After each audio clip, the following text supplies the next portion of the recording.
C'est en 1980 que la paroisse Sainte-Famille de la Riviera 2 a été créée sur un terrain nu, ayant comme premier curé le jeune prêtre d'antan, Père Jean-Baptiste Aquadan d'en haut, qui pratiquait une approche pastorale qui est l'église dans la cité. 40 ans après, la paroisse Sainte-Famille s'est voulue très reconnaissante envers lui et les autres pionniers en célébrant une messe d'action de grâce le samedi 19 juin dernier. Une célébration eucharistique présidée par le père fondateur de la paroisse, aujourd'hui chapelain de sa sainteté, Monseigneur Jean-Baptiste Aquadan, en communion avec les pionniers, les anciens présidents du conseil pastoral paroissial, les religieux et religieuses, quelques prêtres du doyenné Père Jean-Baptiste Thillot et les fidèles laïcs. Dans une allocution, l'actuel premier vice-président du conseil pastoral paroissial, M. Ayé-Léon Stéphane, a donné la nouvelle du jour. Dans son homélie, Monseigneur Norbert Éric Abécan, vicaire épiscopal de l'archidiocèse d'Abidjan et curé actuel de la paroisse Sainte-Famille de la Riviera 2, n'a pas manqué de rendre hommage à Monseigneur Aquadan en évoquant ses œuvres. Le chant où l'on plante, le chant à exécuter pour la louange, et entre ces deux, il y a une personne que nous retrouvons entre les deux. Chant comme lieu où l'on plante la parole de Dieu, le royaume des cieux qui commence par la graine qu'on plante dans le champ de Dieu. On trouve une personne, Monseigneur Aquadan. Autour de la paroisse Sainte-Famille, il vous a dit un peu la date, il vous a cité des noms. Certains ont rejoint la maison du Père au ciel. Que le Seigneur les accueille, comme ceux qui ont versé leur sang ici, qui ont été écrasés par la poutre. Que Dieu les accueille en ce jour où nous célébrons le Père fondateur de cette paroisse. Plusieurs moments forts ont conféré un caractère spécial à cette célébration. Ce sont entre autres la bénédiction des pionniers faite par le Père Bernardin Guy, curé de la paroisse Notre-Dame de la Tendresse. La bénédiction de l'ancien bureau du conseil pastoral paroissial par le vice-doyen du doyenné Père Jean-Baptiste Thillot, le révérend Père Jean-Pierre Ouédraogo. L'acte de consécration de Monseigneur Aquadan à la Vierge Marie. Au terme de cette messe de reconnaissance, le Père fondateur a reçu des présents au nom de la paroisse et a tenu à exprimer toute sa gratitude. Il faut bien que je vous dise merci pour ce pèlerinage. Pour moi, c'est un jour de pèlerinage. Et je l'ai fortement ressenti au pied de Notre-Dame de la famille, la Vierge Marie. Car nous sommes tous des pèlerins sur la terre. Nous marchons vers l'autre. Et la Vierge Marie est celle-là, comme la lune, qui nous indique le chemin vers le Christ. Le travail de Dieu ne s'arrête jamais. Cette messe s'est achevée par une grande photo de famille et la dédicace de l'œuvre de Monseigneur Jean-Baptiste intitulée « La vision de la souffrance chez le Kiabio face au mystère de la passion de Jésus, vécu par Sainte Thérèse de l'Enfant Jésus et de la Sainte Face ». Paroisse Sainte-Famille de la Riviera 2, vendredi 18 juin, les fidèles ont été enseignés par Monseigneur Pierre d'Ornelas, archevêque de Rennes en France, sur le thème « Aime et agis bien ». Promotion d'une action humaine porteuse de valeurs chrétiennes face aux défis actuels de la société. S'appuyant sur des passages bibliques et en partant du contexte de la réconciliation, le prélat a développé le thème selon plusieurs angles. L'écoute de la parole du Christ, dont le cœur est l'amour pour tous, sans distinction, afin de créer une société juste. La lutte contre l'individualisme, car nous sommes appelés à mettre au cœur de nos vies le service des autres. L'être humain ne peut pas exister dans le bonheur et la vraie joie s'il ne se met pas au service des autres. Et il me semble que la grande lutte contre l'individualisme, c'est faire entrer dans la communauté humaine, faire entrer dans la famille de Dieu, si Dieu donne la foi, et proposer à chacun de se mettre au service des autres. Après son exposé, a eu lieu des échanges avec l'Assemblée. Je sais les efforts qui sont menés par le pape dans le dialogue des religions, mais quelle est l'espérance qu'on peut avoir dans ce dialogue quand on sait que le monde est dominé justement par l'individualisme? Ce que j'ai appris dans mon expérience, c'est que des personnes dans la fragilité peuvent faire quelque chose, sont heureuses de faire quelque chose pour d'autres. Ne pas faire pour, faire avec. Et plus que cela, c'est donner l'initiative à la personne fragile de faire. La personne handicapée mentale, c'est elle qui va faire quelque chose pour l'autre, pour celui qui va bien apparemment, pas l'inverse. Et ça, c'est une révolution dans la compréhension de la charité, quand nous comprenons que la personne la plus fragile est capable d'aimer plus qu'on ne pense. Monseigneur Pierre d'Ornelas est dans notre pays pour une visite de courtoisie à son ami et frère, son éminence Monseigneur Jean-Pierre Cardinal Coutois. Soulignons que depuis quelques années, Monseigneur Pierre d'Ornelas accueille dans son archidiocèse des prêtres de l'archidiocèse d'Abidjan pour les études ou pour la pastorale. La paroisse Sainte-Famille de la Riviera 2 a reçu une bonne nouvelle en rapport avec la visite du prélat. Dans l'archidiocèse de Rennes, il y a des prêtres africains, des prêtres de l'archidiocèse d'Abidjan. Ici, nous sommes 3. Il y a un qui va nous quitter, c'est lui. Le père Eman s'en va dans le diocèse, dans l'archidiocèse de Rennes pour étudier. Alors, le cardinal l'affecte à Rennes, où il va être la paroisse, mais étudier aussi la bioéthique. Nous allons l'accompagner de nos prières. Le week-end dernier, des habitants de la région de Lagné-Bichiassa, département d'Agboville, ont reçu la visite du représentant diplomatique du Saint-Siège, Monseigneur Paolo Bordia, nonce apostolique en Côte d'Ivoire. La journée du samedi 19 juin a été marquée par des rencontres avec les autorités administratives, coutumières et religieuses de la région. Monseigneur Paolo Bordia, accompagné par Monseigneur Alessi Touabli Youlo, évêque du diocèse d'Agboville, et une délégation de prêtres, s'est tout d'abord rendu à la préfecture où il a rencontré le préfet de région, M. Seydou Koulibaly. Civilité, échange teinté de convivialité, anecdote. Et quand il est arrivé, il m'a remis une médaille, celle de Johannes Paulus II, et qui était éditée dans le monde entier en 20 000 exemplaires. Et moi, le musulman, j'ai eu la chance d'avoir cette médaille. Mais il y avait une histoire, puisque je représentais le préfet. Je lui ai dit, Monseigneur, merci beaucoup. Je pense que le préfet sera très, très heureux, très fier de la médaille que vous l'avez laissée. Il a dit non, je n'ai pas laissé la médaille au préfet, c'est à vous que j'ai laissé la médaille. Et c'est vous mon préfet. 3 mois après, j'étais préfet.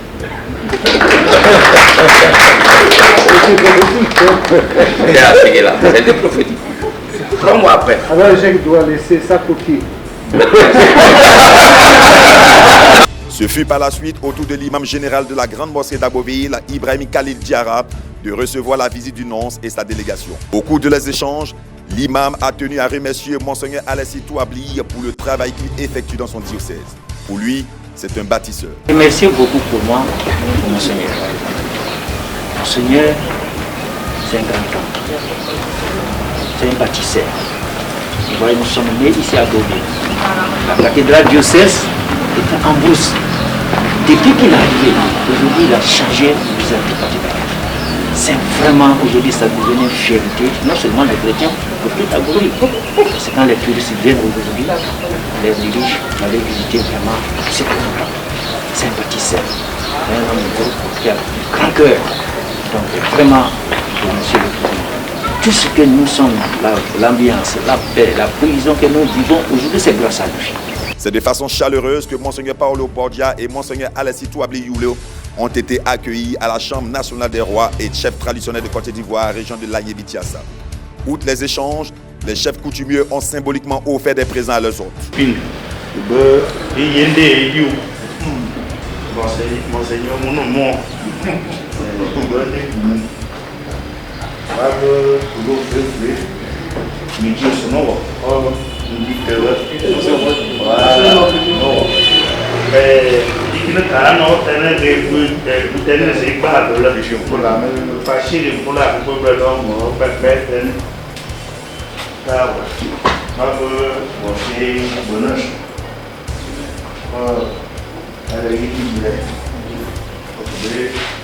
Ça, Monseigneur, la sauce,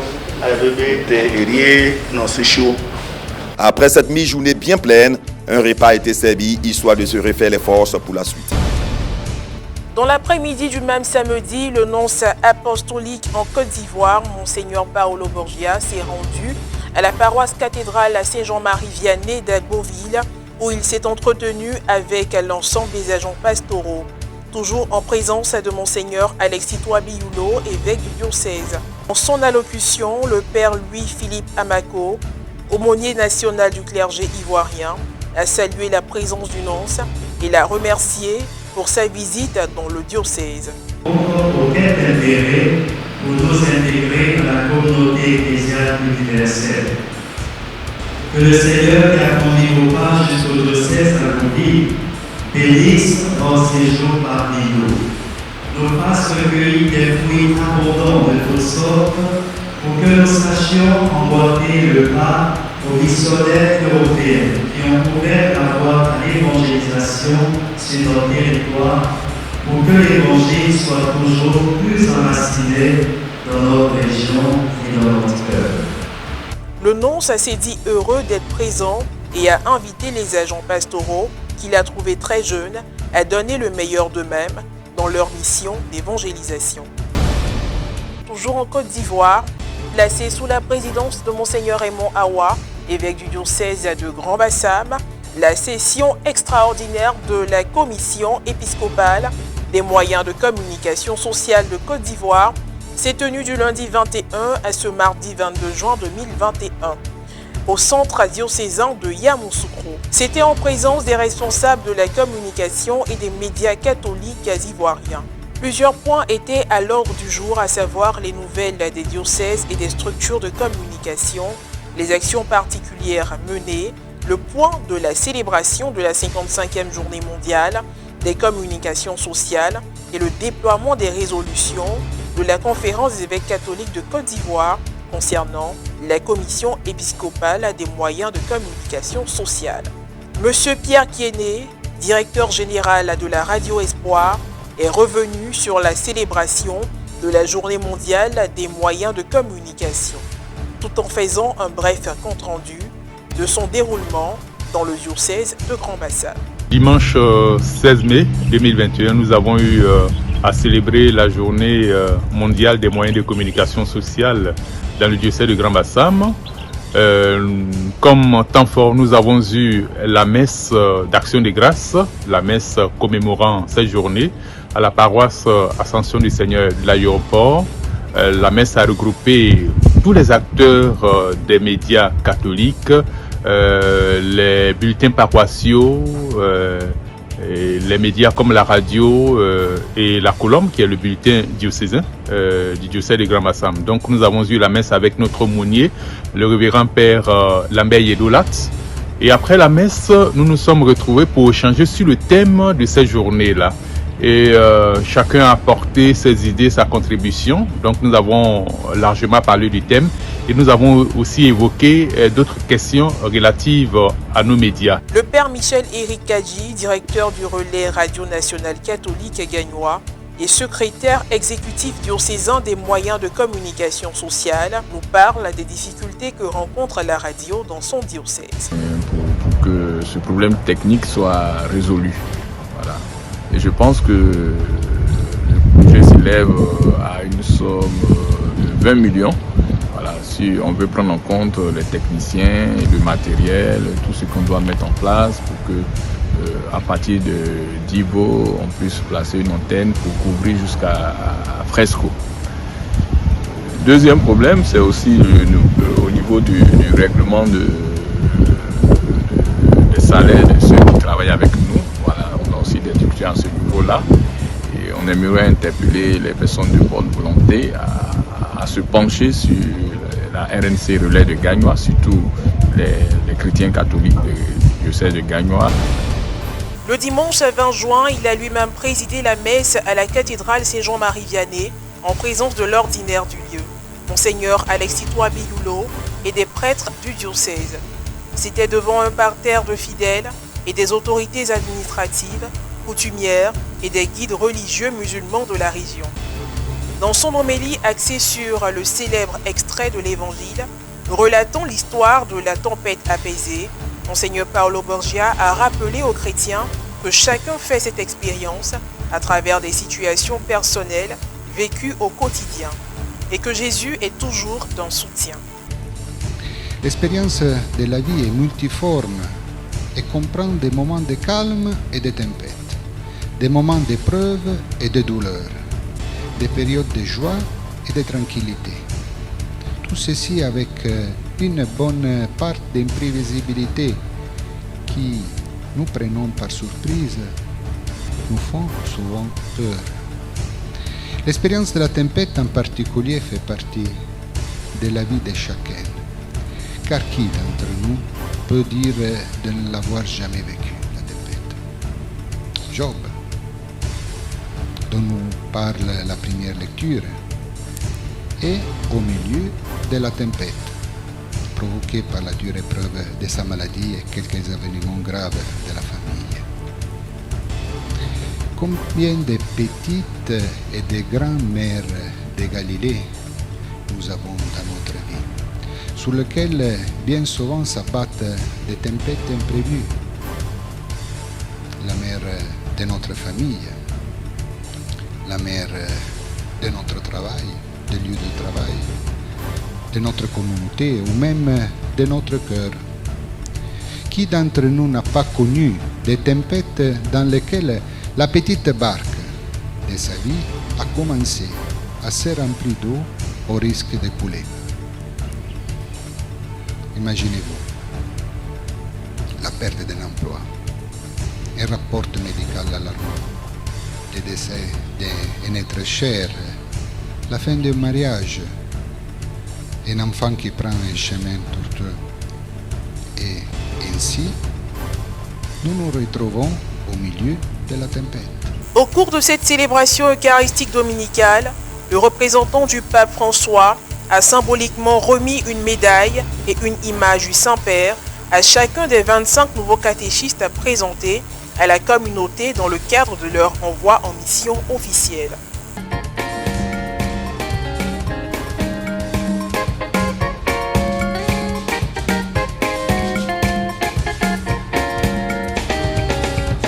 Au fond, il est la quoi il y a pour payer, il s'ouvre maman, il a marché.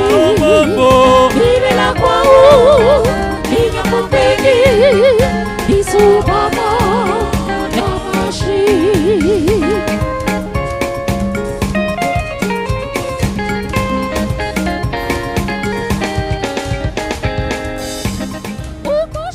Célébrons la fête des Pères ce jour et à l'occasion de la toute première visite pastorale du nonce apostolique dans le diocèse, les catéchistes lui ont offert un présent par l'intermédiaire de leur père aumônier.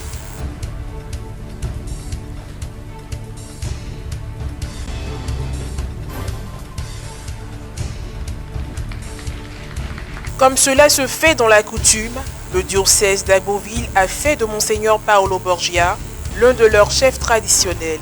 Il a été à cet effet revêtu d'un grand pankita avec des bijoux en or africain, des sandales, une couronne et une canne de roi.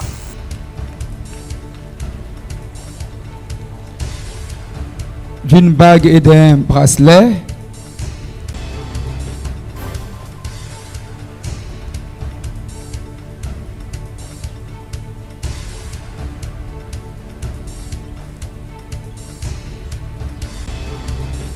de sandales de roi, mais comme Monseigneur est déjà chaussé, on va déposer juste devant. Voilà. D'une couronne.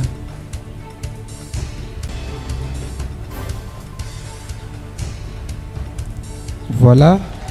et de la canne de chef que nous remettons maintenant à son Excellence Paolo.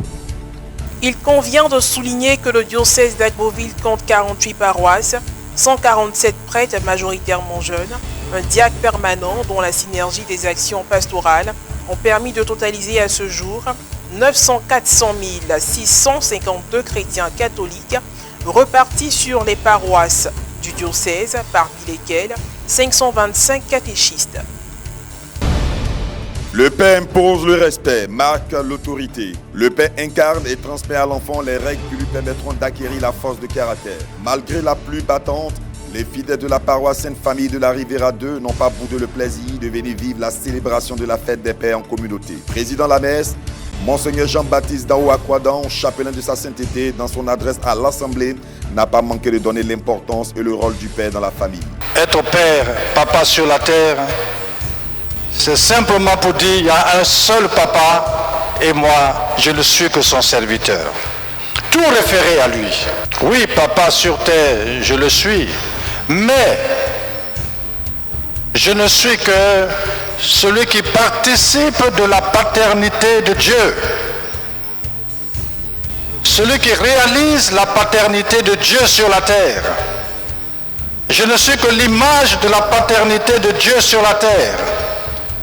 Je ne suis que serviteur de Dieu qui crée, mais qui a besoin de moi pour créer.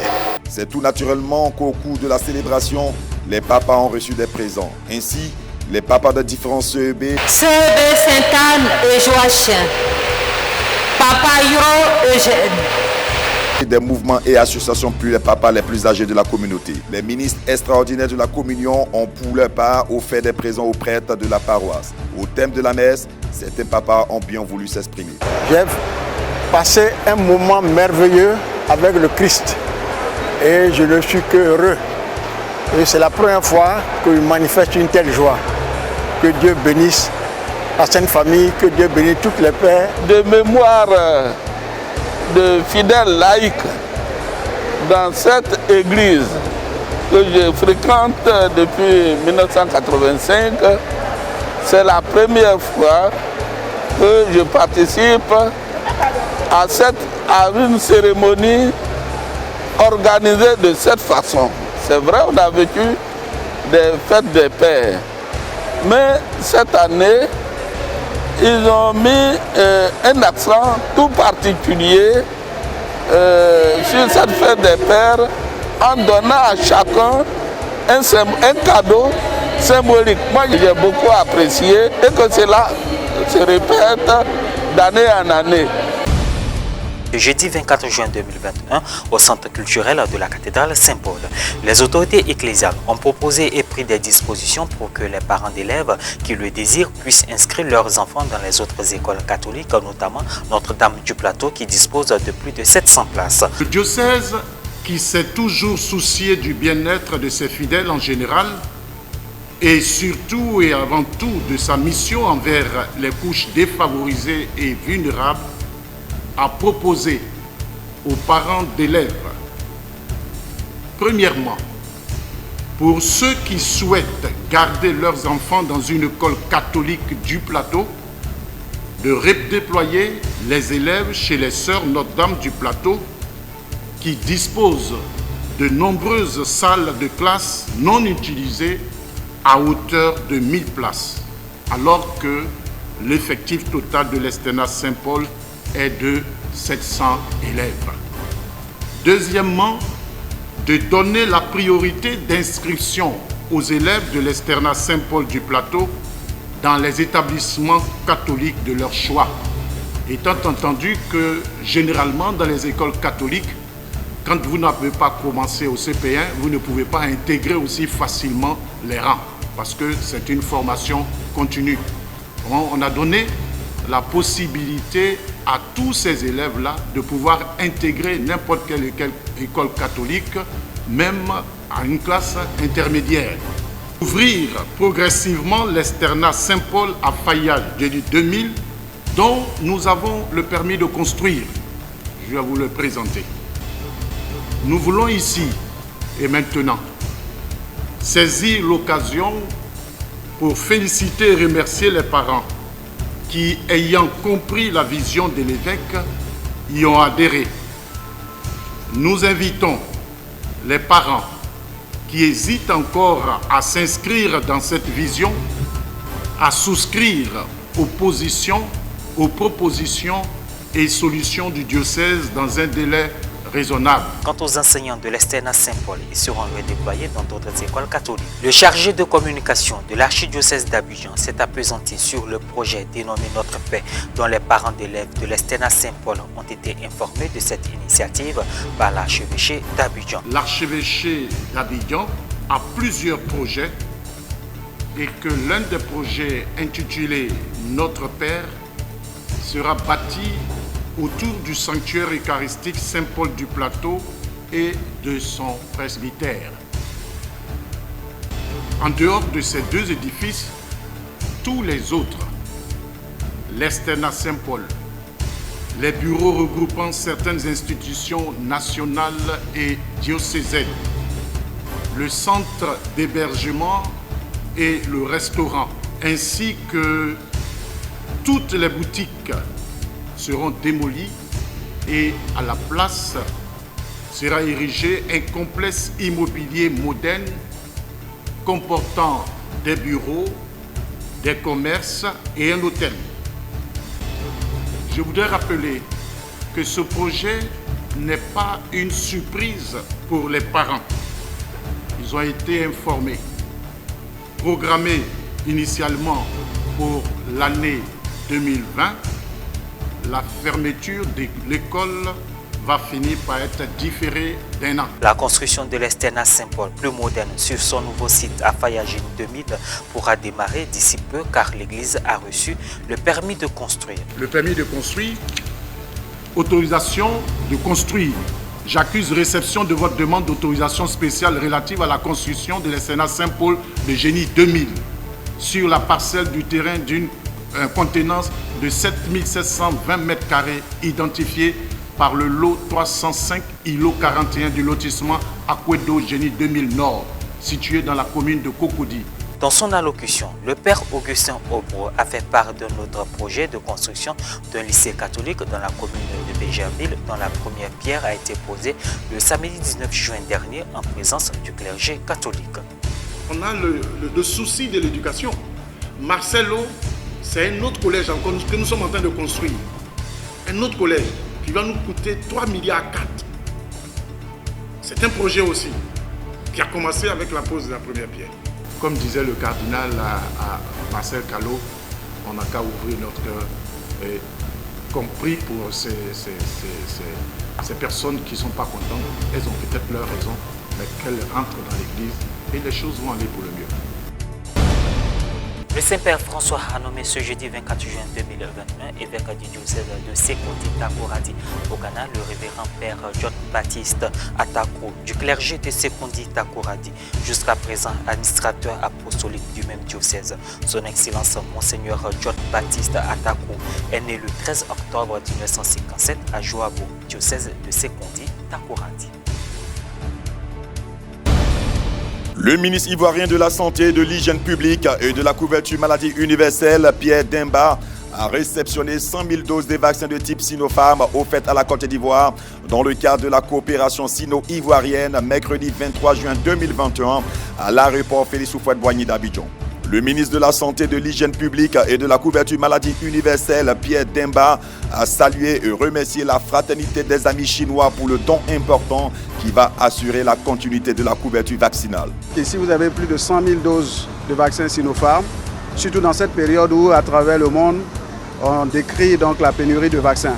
Vous savez, dans les pays européens et asiatiques, c'est des centaines de millions de personnes qui sont déjà vaccinées. Malheureusement, l'Afrique, on n'est pas à plus de 2% donc de vaccinés. Et pour notre pays où nous avons commencé depuis mars à vacciner les Ivoiriens, aujourd'hui, je pense qu'avec l'intensification de la sensibilisation, il y a une adhésion collective à la vaccination. Donc nous sommes aujourd'hui à plus de 800 000 personnes vaccinées, dont 10% est complètement vacciné. Notre souhait, c'est d'aller à 60% de cette population pour avoir l'immunisation collective. Le ministre en charge de la Santé, qui avait à ses côtés le directeur de cabinet Cabran Assoumou, représentant le ministre d'État, ministre des Affaires étrangères, de l'intégration africaine et de la diaspora, s'est félicité de l'intensification de la vaccination. Le vaccin Sinopharm, qui s'administre également en 2 doses dans l'intervalle de 3 à 4 semaines, sera déployé sur toute l'étendue du territoire. L'ambassadeur de la Chine en Côte d'Ivoire, Van Lee, a souligné que ce lot de vaccins fait partie des 8 millions de doses que le pays prévoit pour aider à la couverture vaccinale dans les pays en voie de développement. L'initiative de COVAX pour aider les pays en voie de développement de lutter contre ce fléau. Donc je peux dire que les pays africains, bien évidemment, dont la Côte d'Ivoire, vont bénéficier de ces 10 millions de vaccins dans le cadre de COVAX.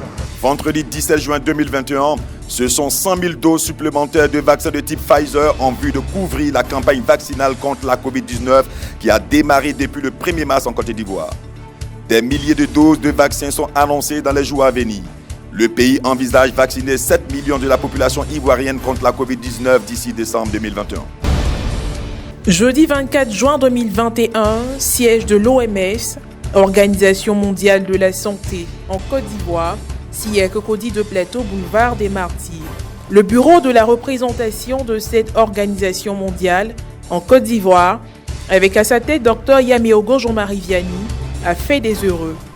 Après que M. Koné Souleymane, chargé des programmes et de la communication au sein du bureau de l'OMS en Côte d'Ivoire, ait situé le contexte de la cérémonie et la présentation des différentes sections a été faite, le premier responsable représentant l'OMS en Côte d'Ivoire a tout d'abord félicité les agents de radio conviés et s'est prononcé sur l'objectif de la cérémonie de remise de dons. C'est énorme, le nombre d'émissions que vous avez eu à faire, le nombre de diffusions, d'interactions. Rappelez-vous l'année dernière, toutes ces incertitudes au début de la pandémie, ces peurs, ces angoisses, jusqu'à maintenant où nous avons le vaccin. Vous êtes mieux placé que moi pour voir comment la pression a un peu baissé. Avec au départ toutes les rumeurs sur la vaccination en général, AstraZeneca en particulier, ainsi de suite, ainsi de suite. Aujourd'hui, la tension a baissé. Et vous avez joué un rôle dans ça. Vous ne pouvez pas imaginer. Sinon, il allait avoir un certain nombre de remous que nous ne pourrons pas contrôler. Félicitations à vous et aux actions que vous menez au nom de l'Organisation mondiale de la santé. Nous voulons, à travers cette cérémonie, renforcer votre appui. Comment on peut le faire?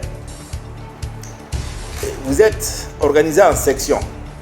Vous avez un certain nombre de radios autour de chaque section. Mais ce que nous souhaitons, c'est que vous travaillez ensemble. Et surtout, vous travaillez en synergie. Les coordinateurs des 11 premières sections de la plateforme Radio Santé Côte d'Ivoire ont chacun reçu du matériel informatique, essentiellement composé d'un enregistreur Zoom H6 et d'un ordinateur laptop HP 15. C'est donc d'une valeur commerciale totale de 6 655 000 francs CFA, vise à apporter un appui aux radios de la plateforme partenaire pour la production des émissions de sensibilisation sur la Covid-19. Les récipiendaires, par la voix de Mme Dosso Aïcha, coordinatrice de la section Radio Santé Côte d'Ivoire de la région de l'Audibois, n'ont pas manqué d'adresser leurs sincères remerciements à l'OMS. Un événement immortalisé par une photo de famille. À la fin de la cérémonie, M. Koné Souleymane, chargé des programmes et de la communication, nous a rappelé comment la plateforme Radio Santé Côte d'Ivoire a été créée. C'est une plateforme qui a été créée en 2015 à l'initiative des fonds français Muskoka. À l'époque, on voulait travailler un peu sur la réduction des décès maternels et infantiles. Donc à travers le fonds Muskoka, on a lancé cette plateforme pour pouvoir faire plus de communication, plus de sensibilisation des communautés. Donc c'est comme ça que ça a été créé. Quelles sont les attentes de l'OMS vis-à-vis de cette plateforme? À travers cette plateforme, on attend de vous également et que vous soyez des médiatrices en tant que radio pour tous les problèmes de santé publique. Que ce soit la lutte contre les épidémies, que ce soit les problèmes de santé publique majeurs qui affectent encore les communautés. Et j'ai parlé dans mon petit message la question de la santé de la mère et de l'enfant et la question des maladies pour lesquelles on ne parle pas beaucoup. Les maladies qui sont silencieuses et qui malheureusement entraînent des décès.